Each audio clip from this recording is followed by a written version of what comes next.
if any, might be lurking there. Individuals whose affairs have reached an utterly desperate crisis almost invariably keep themselves alive with hopes, so much the more airily magnificent as they have the less of solid matter within their grasp, whereof to mold any judicious and moderate expectation of good. Thus, all the while Hepzibah was perfecting the scheme of her little shop, she had cherished an unacknowledged idea that some harlequin trick of fortune would intervene in her favor. For example, an uncle, who had sailed for India 50 years before, and never been heard of since, might yet return, and adopt her to be the comfort of his very extreme and decrepit age, and adorn her with pearls, diamonds, and oriental shawls and turbans, and make her the ultimate heiress of his unreckonable riches. Or the member of Parliament, now at the head of the English branch of the family, with which the elder stock, on this side of the Atlantic, had held little or no intercourse for the last 2 centuries. This eminent gentleman might invite Hepzibah to quit the ruinous house of the Seven Gables, and come over to dwell with her kindred at Pyncheon Hall. But, for reasons the most imperative, she could not yield to his request. It was more probable, therefore, that the descendants of a Pyncheon who had emigrated to Virginia in some past generation, and became a great planter there, hearing of Hepzibah's destitution, and impelled by the splendid generosity of character with which their Virginian mixture must have enriched the New England blood, would send her a remittance of $1,000, with a hint of repeating the favor annually. Or, and surely something so undeniably just could not be beyond the limits of reasonable anticipation, the great claim to the heritage of Waldo County might finally be decided in favor of the Pyncheons, so that, instead of keeping a cent shop, Hepzibah would build a palace, and look down from its highest tower on hill, dale, forest, field, and town, as her own share of the ancestral territory. These were some of the fantasies which she had long dreamed about, and, aided by these, Uncle Venner's casual attempt at encouragement kindled a strange festal glory in the poor, bare, melancholy chambers of her brain, as if that inner world were suddenly lighted up with gas. But either he knew nothing of her castles in the air, as how should he? Or else her earnest scowl disturbed his recollection, as it might a more courageous man's.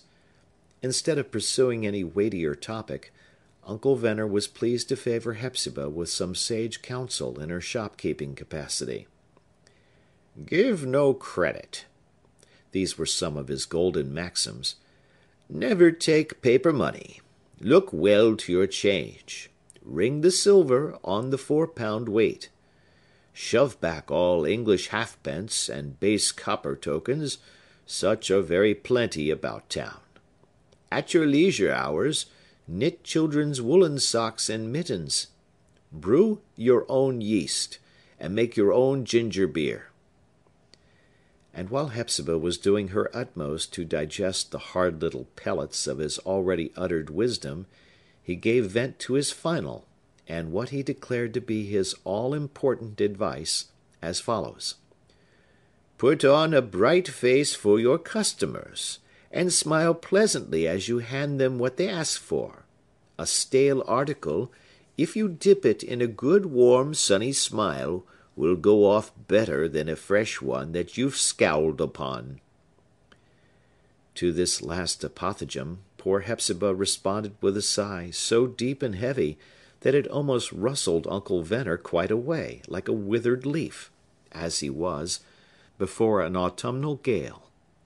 Recovering himself, however, he bent forward, and, with a good deal of feeling in his ancient visage, beckoned her nearer to him. "When do you expect him home?" whispered he. "Whom do you mean?" asked Hepzibah, turning pale. "Ah, you don't love to talk about it," said Uncle Venner. "Well, well, we'll say no more, though there's word of it all over town. I remember him, Miss Hepzibah, before he could run alone. During the remainder of the day, poor Hepzibah acquitted herself even less creditably as a shopkeeper than in her earlier efforts. She appeared to be walking in a dream, or, more truly, the vivid life and reality assumed by her emotions made all outward occurrences unsubstantial, like the teasing phantasms of a half-conscious slumber. She still responded mechanically to the frequent summons of the shop bell, and, at the demand of her customers, went prying with vague eyes about the shop, proffering them one article after another, and thrusting aside, perversely as most of them suppose, the identical thing they asked for.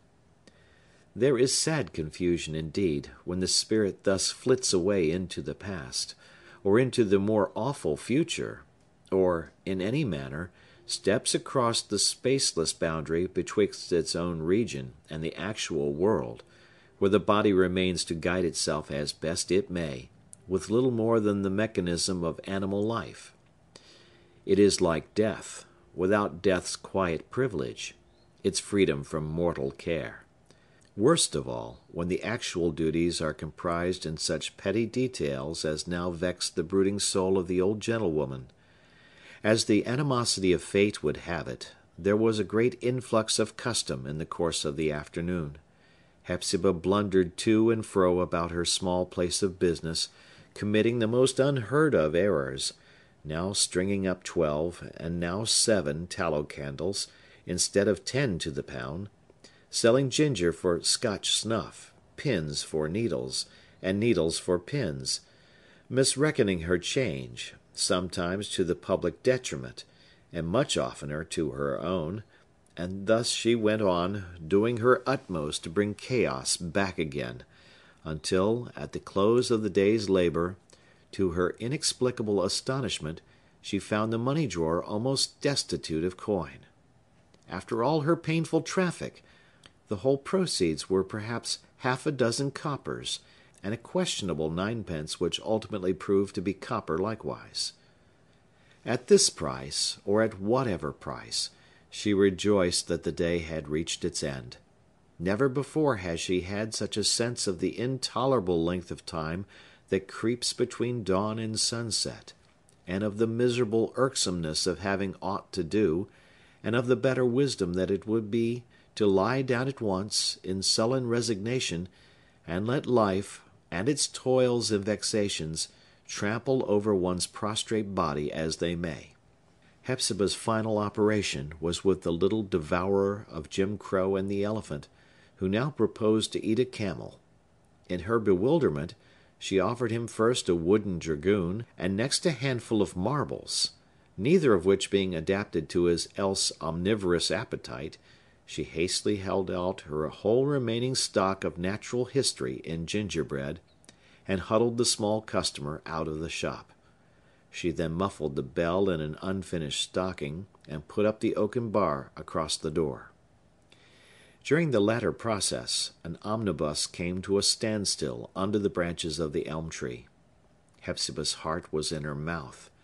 Remote and dusky, and with no sunshine on all the intervening space, was that region of the past whence her only guest might be expected to arrive. Was she to meet him now? Somebody, at all events, was passing from the farther interior of the omnibus towards its entrance. A gentleman alighted, but it was only to offer his hand to a young girl, whose slender figure, nowise needing such assistance, now lightly descended the steps, and made an airy little jump from the final one to the sidewalk. She regarded her cavalier with a smile, the cheery glow of which was seen reflected on his own face as he re-entered the vehicle. The girl then turned towards the house of the 7 Gables, to the door of which, meanwhile, not the shop door, but the antique portal, the omnibus man had carried a light trunk and a bandbox.